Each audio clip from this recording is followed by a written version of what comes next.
What's up, guys? Nothing stupid this time, I promise. It's Isaiah again, coming at y'all with another review of Logan Lucky. I'm getting the title right. I usually get it the other way around. Lucky Logan, Logan Lucky. This is a new heist film about driving.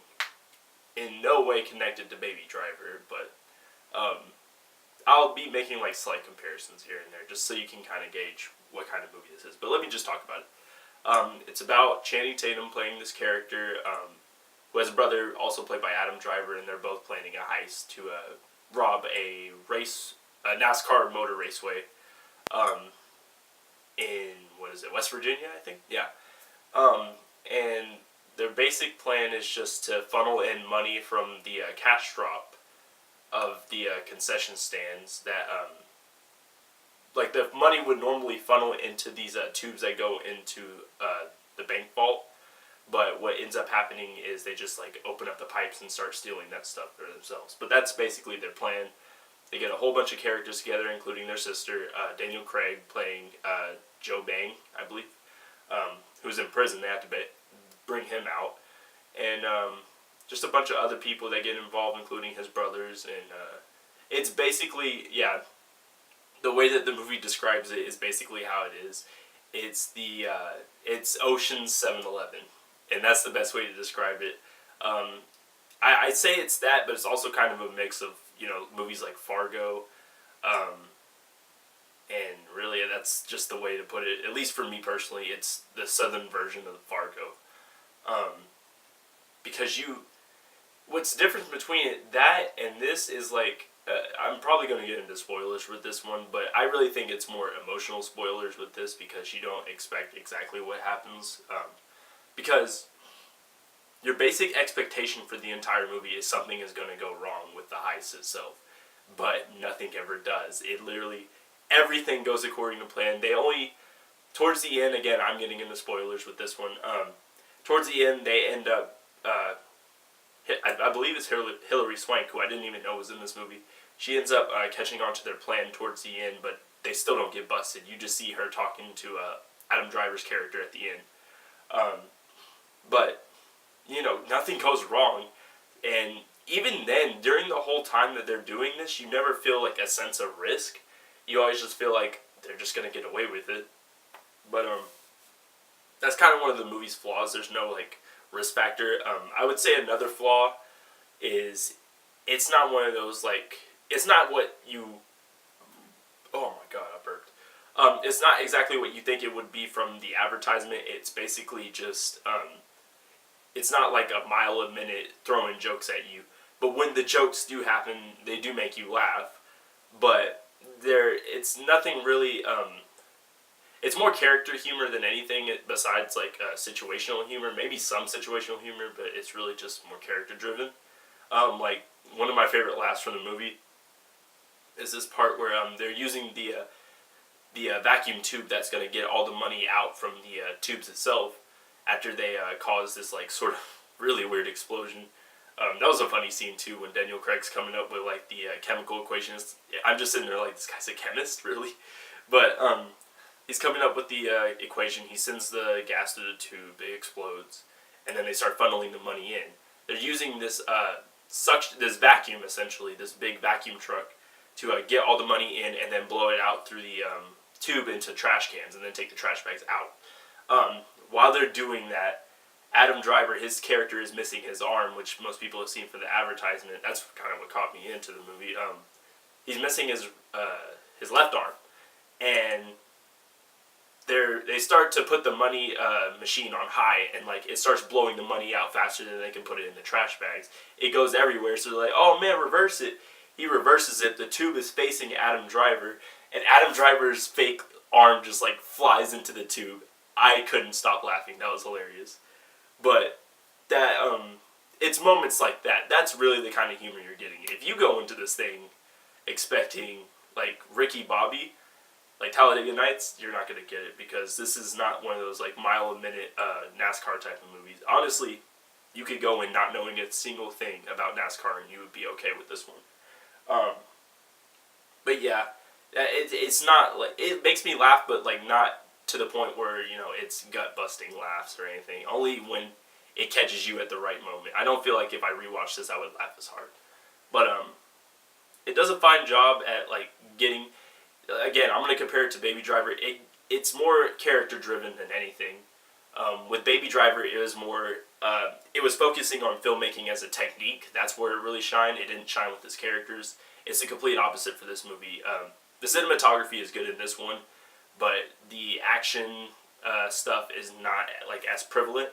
I think the biggest action, other than the NASCAR stuff, which again, not really in the movie, the biggest action piece would have to be the part where Adam Driver is just trying to set up something with the gas station. I don't even know. He's trying to get put in jail, essentially. So he drives his car into a gas station and then proceeds to get out of the car and buy a bag of chips. Like, it's kind of a funny moment, and it's a good stunt from Adam Driver because he's literally driving into a gas station. You see him on camera get out, and all of that's in one take, so it was him. That's like the biggest action set piece there is. So a lot of it, there's a lot of dialogue, but it's all, you know, it's the kind of dialogue that's going to catch your attention. You follow it quick enough. Very conventional storytelling, but, you know, the cinematography, like I said, is good. The directing is really good. This is the guy that directed Ocean's 11, so he really knows what he's doing with these kinds of heist movies or whatever. And the acting was really good. Again, Daniel Craig is pretty good. Channing Tatum, Adam Driver, just the main three that we're following the whole time, they're pretty good. The only person that stood out is literally the person without a southern accent or even an American accent, and that's Seth MacFarlane. I, like a lot of people, am not as big of a fan of Family Guy as I used to be, but I do think Seth MacFarlane is talented. He's just not funny in this. I think that's mainly because they kept him out of the movie for so much. I don't know if he was like kind of cut from it or what, but there's only like a handful of scenes involving him, and he's interwoven into the plot. It makes sense why he's there, but like once you figure out that he doesn't help getting them caught, it really makes his character more pointless than he was to begin with. So he was my least favorite character. Yeah, Hilary Swank was in this. She was okay. There's someone who plays Channing Tatum's ex-wife, and I'm trying to think of her name. Whoever played Rachel Dawes in Batman Begins, I'm sorry, I cannot remember her name right now. I've only seen her in like a handful of things, but she was okay. She didn't really like steal the show or anything. That was mainly left to the main three, and everyone did a fine job, I think. Other than that, I really don't think there's a lot more to say other than I think people will enjoy this movie if you're into what it's offering.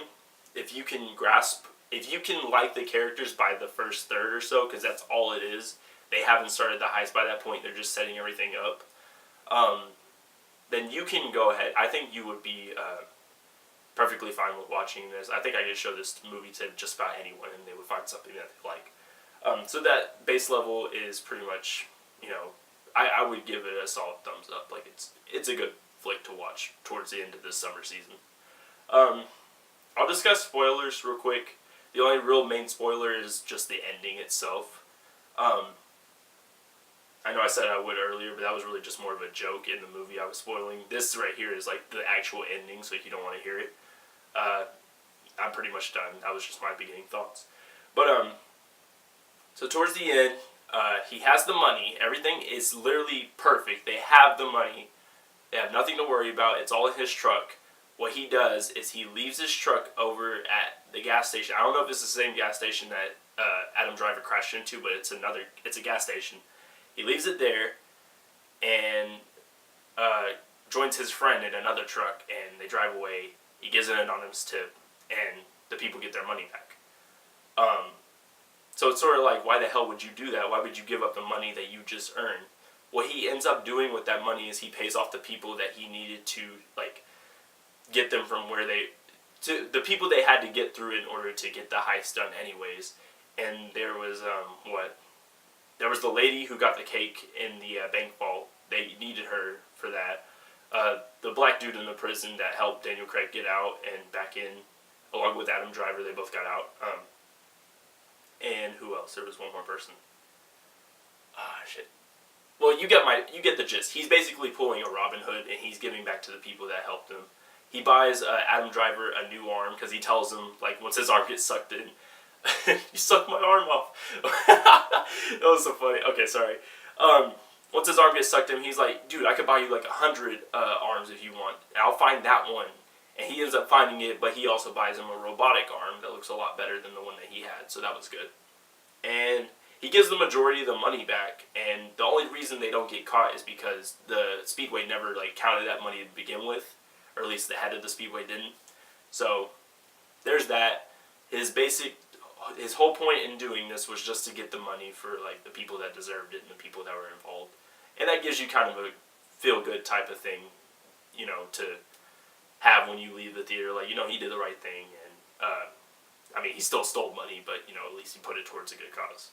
So that's the only real spoiler to give, other than just like jokes within the movie that make me laugh. But I'm glad they put that at the end, because these are not like necessarily bad people. Like Adam Driver's character, he lost his arm because he was serving. He was in the military, so there's that. Like, you really can't hate these people. But I really don't have anything else to say. Honestly, see it if it really intrigues you, because I don't think you'll be disappointed. Just don't go in expecting like mile-a-minute comedy. Expect it more just to be like, it's very well done for what it could have been. I know I saw some people kind of compare this to that movie Masterminds, which I haven't seen yet, but I guess it's a similar premise of hillbillies doing a heist of some sort. But just go in with an open mind. If you've seen some of the previews, you haven't been spoiled on anything, I'm sure. But you'll have a fun time if you go see this. So let me know what you guys thought of it. I've already seen previews for this month of September coming up. A lot of original stuff. I think the only remake I saw, because I saw a lot of previews before this and they were all September movies, the only remake I saw was It, and that's at the very beginning of the month. Can't wait for that. Pennywise terrified me as a child, like a lot of you, so I'll be back to talk about that. Hopefully that'll be my next movie. If not, I'll see you guys next time on Zero Footage. I'll see y'all later.